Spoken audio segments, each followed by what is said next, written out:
ಇವತ್ತು ನಾನು ನಿಮಗೆ ರೋಲ್ಡ್ ಓಟ್ಸಿಂದ ದೋಸೆ ಮಾಡೋದನ್ನು ತೋರಿಸ್ಕೊಡ್ತಾ ಇದ್ದೀನಿ. ತುಂಬ ಸುಲಭ, ಇನ್ಸ್ಟೆಂಟಾಗಿ ರೆಡಿ ಆಗುತ್ತೆ. ಮಾರ್ಕೆಟಲ್ಲಿ ಎಷ್ಟೋ ವೆರೈಟಿಗಳು ಓಟ್ಸ್ ಸಿಗುತ್ತೆ. Rolled oats, plain oats, steel cut oats, ಆ ಥರ. ನಾನಿವತ್ತು ಮಾಡ್ತಾ ಇರೋದು ರೋಲ್ಡ್ ಓಟ್ಸಿಂದ. ಇದೊಂಥರ ಫ್ಲೇಕ್ಸ್ ಥರ ಇರುತ್ತೆ, ತುಂಬ rich in fibre. Weight reduction ಪ್ರೋಗ್ರಾಮಲ್ಲಿರೋರಂತೂ ಡೆಫಿನೆಟಾಗಿ ಈ ಥರ ಓಟ್ಸ್ನ ಬಳಸ್ಕೊಂಡು ರೆಸಿಪೀಸ್ನ ಮಾಡ್ಕೋಬೇಕು ಅಂತ ಕೇಳ್ಕೊತೀನಿ. ಇವತ್ತು ನಾನು ಹೇಳ್ದಂಗೆ ರೋಲ್ಡ್ ಓಟ್ಸಿಂದ ಮಾಡ್ತಾಯಿದ್ದೀನಲ್ವ, ಅದನ್ನು 1 ಕಪ್ಪು ಮೆಜರ್ಮೆಂಟಲ್ಲಿ ತೊಗೊಂಡಿದ್ದೀನಿ. ಅದೇ ಕಪ್ಪಿಂದ ಅರ್ಧ ಕಪ್ಪಷ್ಟು ಬಾಂಬೆ ರವೆ, 1 ಕಪ್ಪು ರೋಲ್ಡ್ ಓಟ್ಸು, ಅರ್ಧ ಕಪ್ಪು ಬಾಂಬೆ ರವೆ, ಅರ್ಧ ಕಪ್ಪು ಮೊಸರು ಸ್ವಲ್ಪ ಹುಳಿ ಇದ್ದರೆ ತುಂಬ ಚೆನ್ನಾಗಿ ಬರುತ್ತೆ.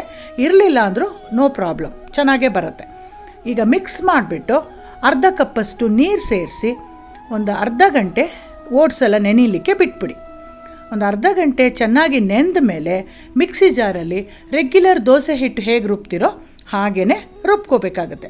ಸ್ವಲ್ಪ ನೀರು ಸೇರಿಸ್ಕೊಂಡು ರುಬ್ಕೊಳ್ಳಿ. ನಿಮಗೆ ಖಾರ ಬೇಕು, ಮಸಾಲ ಬೇಕು ಅಂತಂದರೆ ನೀವು ಶುಂಠಿ, ಕೊತ್ತಂಬರಿ ಸೊಪ್ಪು, ಜೀರಿಗೆ, ಹಸಿಮೆಣಸಿನ್ಕಾಯಿ ಅದನ್ನೆಲ್ಲ ಹಾಕ್ಕೊಂಡು ರುಬ್ಬೋದು. ಬೇಡ ಅಂದರೆ ಇದೇ ಥರ ಪ್ಲೇನ್ ಓಟ್ಸ್ ದೋಸೆನೂ ಮಾಡ್ಕೋಬೋದು. ಅದು ನಿಮ್ಮ ಚಾಯ್ಸು. ಇಲ್ಲ ತರಕಾರಿಗಳನ್ನ ಹಾಕ್ಕೊಂಡು ನಾವು ಮಾಡ್ತೀವಿ ಅಂದರೆ ರುಬ್ಬಬೇಕಾದ್ರೇ ನಿಮ್ಮ ಇಷ್ಟವಾದ ಚಾಯ್ಸ್ ತರಕಾರಿನ ಹಾಕ್ಕೊಂಡು ರುಬ್ಕೊಂಡು ಹಿಟ್ಟನ್ನು ರೆಡಿ ಮಾಡ್ಕೊಳ್ಳಿ. ರುಚಿಗೆ ತಕ್ಕಷ್ಟು ಉಪ್ಪು ಹಾಕಿ ಚೆನ್ನಾಗಿ ಕಾದಿರೋಂಥ ತವಾ ಮೇಲೆ 1ರಿಂದ 1.5 ಸೌಟು ಹಿಟ್ಟು ಹಾಕಿ ನಿಧಾನಕ್ಕೆ ಸ್ಪ್ರೆಡ್ ಮಾಡಬೇಕು.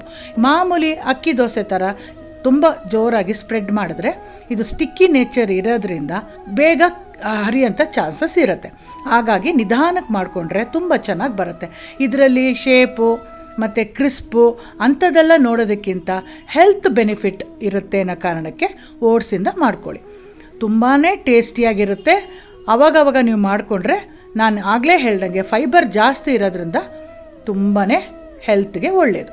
ನಿಮ್ಮ ಇಷ್ಟವಾದ ಚಾಯ್ಸ್ ಚಟ್ನಿ ಜೊತೆಗೆ ನೀವು ಸರ್ವ್ ಮಾಡ್ಬೋದು. ನಾನಿವತ್ತು ಕೊತ್ತಂಬರಿ ತೊಕ್ಕು ಜೊತೆಗೆ ಸರ್ವ್ ಮಾಡ್ತಾಯಿದ್ದೀನಿ. ಕೊತ್ತಂಬರಿ ತೊಕ್ಕು ಮಾಡೋದು ಹೇಗೆ ಅಂತ ಗೊತ್ತಿಲ್ಲದೆ ಇದ್ದವರು 2-3 ವೀಡಿಯೋ ಹಿಂದೆದಲ್ಲಿ ನಾನು ಅಪ್ಲೋಡ್ ಮಾಡಿದ್ದೀನಿ ತೊಕ್ಕು ಮಾಡೋದನ್ನು. ಖಂಡಿತ ನೀವು ಅಲ್ಲೋಗಿ ನೋಡ್ಕೊಂಡು ಮಾಡಿಟ್ಕೊಂಡ್ರೆ ನೀವು ಯಾವುದೇ ರೆಸಿಪಿ ದೋಸೆ ಇಡ್ಲಿಗೆ ಸೈಡ್ ಡಿಶ್ ಆಗಿ ಕೊಡ್ಬೋದು. ಓಕೆ ಫ್ರೆಂಡ್ಸ್, ಟ್ರೈ ಮಾಡಿ.